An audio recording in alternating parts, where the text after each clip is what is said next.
Hello everyone! Hello everybody! Tara, kain tayo! Ang sarap ng ulam ko guys. Ginataang sibas. Ay hindi pala sibas guys. Ano siya? Bangus. Tapos may siya? May lettuce.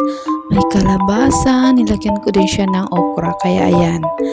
Malapot siya guys. Tumatagagtag. Pero ang sarap-sarap niya guys. Tikman niyo. Try niyo din magluto ng sibas. Kung nandito kayo sa Qatar, ang sarap-sarap na ng sibas. Lalo na siguro pag siya, inihaw at saka prinito. May natira pa ako doon na 3 slice.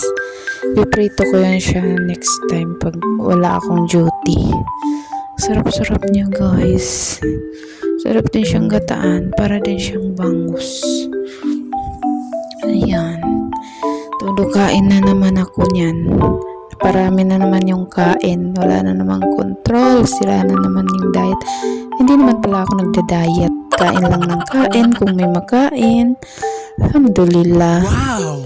Kayo din. Kain na rin kayo dyan guys.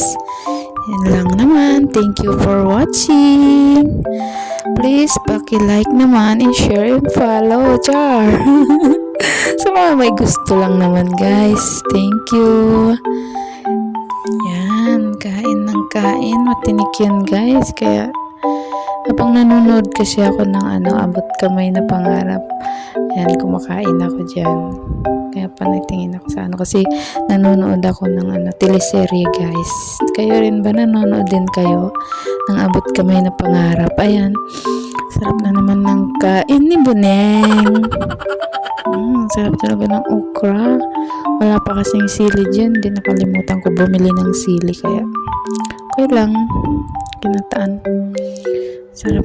Yun lang naman. Salamat sa panonood. Thank you. Bye.